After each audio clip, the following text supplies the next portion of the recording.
Now, one of the real weaknesses in the film is the treatment of African Americans. I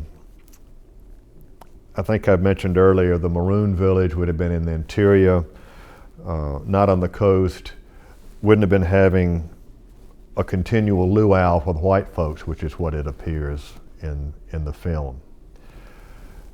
This was a missed opportunity by Hollywood.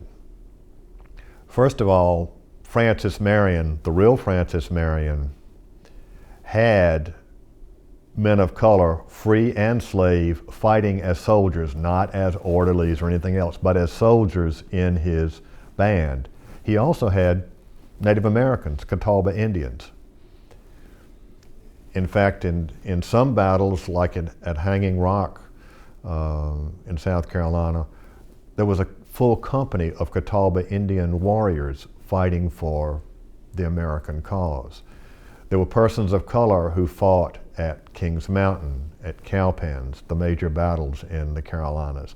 So this was a missed opportunity.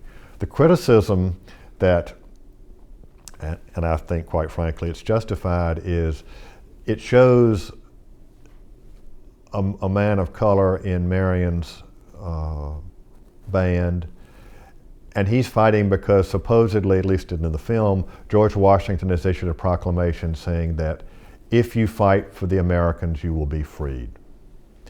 Well, actually the British had issued a proclamation like that. Governor Dunmore in Virginia had issued that. But again, there were persons of color who were slave and free who were fighting for the American cause. And after the Revolution, the General Assembly of South Carolina did grant freedom to a number of enslaved persons because of their patriotic duty during the American Revolution. In the film, when Tarleton announces that he's going to take people he thinks are slaves from Marion, the black actor's response is, well, we're not slaves, we are free men. Well, you would not have had free men of color working a plantation for a white man. In that part of South Carolina, you actually had free persons of color who had their own farms. Gideon Gibson, fairly well-known free person of color, who did fight for the American cause. So again, this is a misuse of history.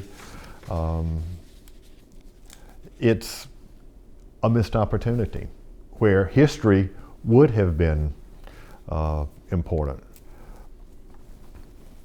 In fact, one of the reasons that Francis Marion had difficulties with some regular Army officers is because his band was multiracial. Now, Spike Lee also made a criticism that there were no Native Americans in the film, and he's right on target. But had history been followed, there could have been Native Americans in the film, and it would have been historically correct.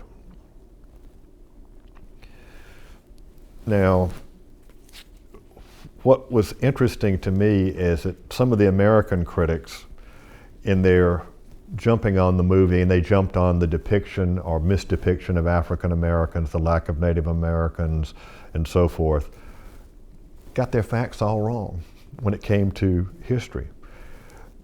They talked about the South Carolina campaigns of 1781 weren't very important. Well, we're talking about the South Carolina campaigns of 1780.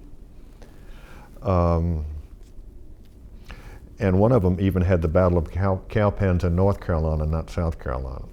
Those are things that are important. They also didn't understand what a partisan was. They called them guerrillas, ragtag, where they were not organized militia units.